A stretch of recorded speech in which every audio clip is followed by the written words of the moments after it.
Everyone is talking about it, and almost everyone is playing it. And if you haven't been bombarded by a million people asking you to use their referral link, Dungeons of Eternity is sweeping the VR standalone community. And this isn't just a new game in the Oculus Store.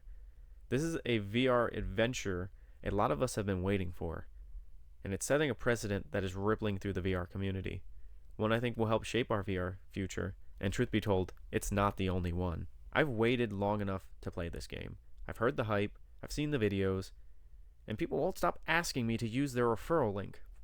So without further ado, let's see if the hype is real and scurry in. Well, do you want me to explain the chests and everything to you? The chests? Sorry, the quests, not chests. I read a little bit about them over here for the quest modes. Yeah, so if you look down here at the So depending on what you want to do, if you collect souls, you feed them to that crazy guy over there in the green. right, and then Which one would you want to do? Two chests. There's one called Veiled Gallows. So you click and hold on that guy. Gotcha. Launch And then mission. you load the mission. Yep. All right. Oh, I do have a question. Right. Now that I got a couple people in here, what does this do on your What does right what do? movement Load that trigger? She's not even watching it. Yeah, it helps you find people. See how we're highlighted in blue. So if I was to hide behind something, You can still Press see his it. outline. I got it. That makes sense. Yep. Does everyone like share like loot? Like if I pick up these coins, do you guys not pick them up? No, only you get them, but in the chest we all get whatever's in it. Yeah. You'd all get unique gear from the chest. All right, So you cool. get And then something one- different from me. and whenever you enter a room, things start to spawn. And Yep. things are going to be geared for me, so I'm the highest level. So, sorry in advance. And wasps are evil. Yeah. Oh, yeah. Nice. Do you want me to open this one? I got it. So it's tier 2 chest. You can tell by the number of coins is 100. But nice. I got a common axe. Yeah, so And the there's levels also of the items are gray, which is common, green, which is unique, rare, which is blue, I think purple, which is legendary. Oh wow. Still have some room for a higher tier then. Normally we got Oh, a yeah. gold in some games. Well, yeah, it's tiered here, so it'll My first impressions when I got into this game were the graphics. Nothing was over the top, but everything was in style and it fit the theme, and overall I'd say the graphics are good. Although this might be a little bit critical, I was a little confused by the use of the word survival in the story introduction. As part of the Star Guild, your mission is to conquer the dungeons and collect resources in order to survive. As you gain experience, make attempts to refuel the dying star by reactivating the ancient machines. Okay. You will not be alone. Band together with these heroes. Survive. Save our homeworld. It felt as if we had a really clear mission statement, but then it seemed to falter a bit because our time in the Dungeons of Eternity began to be described as merely survival. Forget the star, we're just there to survive and kill things. I don't know what happens, but I assume the door on the left opens at some point. no. He gives you a chest if you win. What's in the big door on the left? Nothing. Expansion Nothing. later. Same with this door here, I'm guessing. Yeah, expansion. I really hope they make something more out of the story and start putting some stuff together. Now, when you get into the dungeons and really start to play with the hand-to-hand combat, you'll find it enjoyable. If you're working through the tutorial and you really want to go hands-on with the bows, you're going to be disappointed because there are flaws in the bow's mechanics.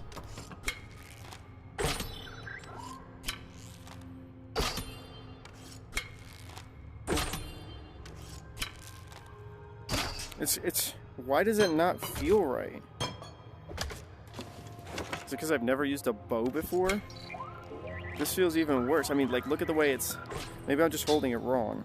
And I thought this was just me until a later, higher experienced player confirmed it. I'm not the best with the bows. No one is. It wasn't just me. No, they're pretty steep learning curve. I prefer the bows to the crossbow. to be honest. But bows aside, the weaponry felt a little bit on the lighter side, but it was nice. And it did feel really rewarding knowing that all the extra effort you were putting into your attacks to follow through to make sure they were heavy actually made a difference. I mean, take a look at this. The audio isn't the spatial audio though, isn't? With that being said though, that leads me to a very important thing I have to let you know. If you're going to be doing all the hacking and slashing this game is going to ask you to do, you're going to want to turn up your sensitivity on your boundaries. Give yourself a little bit extra room. Or else something like this might happen. Isn't really accurate. Oh, that was a bedpost. Yeah, my fingers hurt. And now yes, I said we, ran into some bugs on my first multiplayer game. Whoa, fell into the ground. Help me out. I think something's going on. I'm crawling. They can't hit me. I have a strategic advantage. Alright. I fell through the floor. They blew up. I blew them up. Alright, we got some archers. Careful out. I fell on the floor again and fell completely underneath. I'm falling out of the map. I respawned. Falling out of the map again.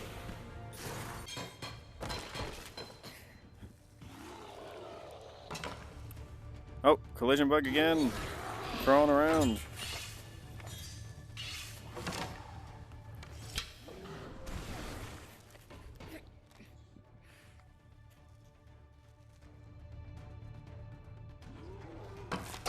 All the way down I go. Whoa, what was that? A collision bug. I don't know what that really is. And some exploits.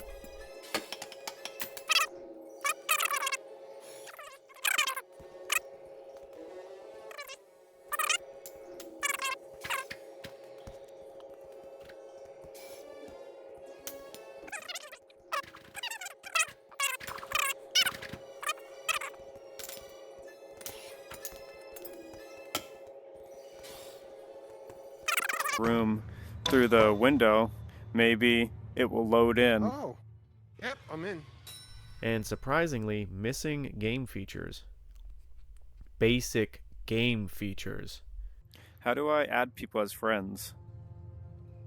That's an excellent question. I do it through the Oculus? Quest.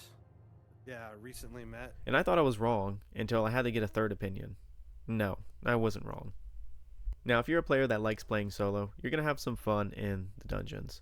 Now, it may be a little bit more challenging than playing with a group, but I will say that you will find it enjoyable and challenging. My first impressions playing solo, I felt a little empty, and I felt the need to have a party, because it did give off some scary light horror impressions, and I am terrible in VR when it comes to horror. Despite not being a solo player, I had to stay in there and really give you all the experience. Hey. Alright, so here is where the fun happens. This is a really big room. So I'm sure I have a lovely battle here that I'm not ready for. Oh, oh. There's one. So put this back. Open menu. I'm ready to hit things again.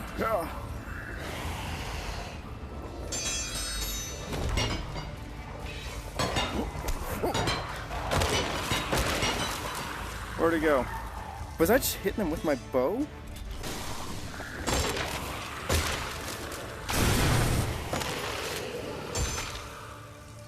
Wait, I don't know if that means success. Hey, I'm back. I don't know how good I did.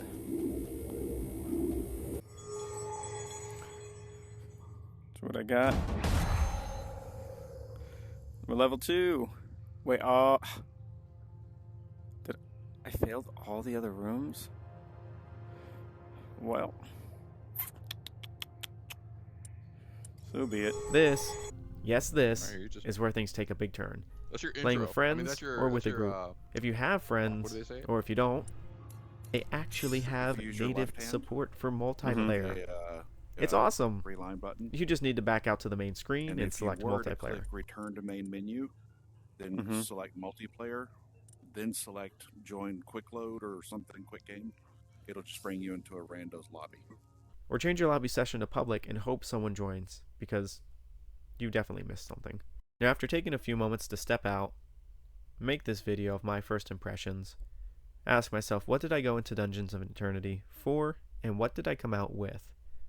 It is kind of hard to say whether the game is overhyped or even underhyped, because so many people were looking forward to the release of this game. This is exactly what people were looking for. It has a ton of customization options. Every dungeon is completely randomly generated, which means content is seemingly endless. But the rippling waves I spoke of earlier, we need to touch on those, because the source of it is content. New content. I personally think we need more content, because at this rate, content may never catch up to hardware. I mean, what are we going to do when we have to look back at this game a year from now? A year and a half, where there's a new headset, more power, better graphics. Will people even still be playing Dungeons of Eternity? What direction are we headed in terms of content for VR? Do we just want content? Is there something we're all looking for? Let me know what you think in the comment section down below. Your thoughts, impressions surrounding Dungeons of Eternity. Is it overhyped? Underhyped? Incomplete? Consider subscribing to be a part of the mischief. Liking the video if you enjoyed, because I do hope to see you all very soon. All right. See you in the next video.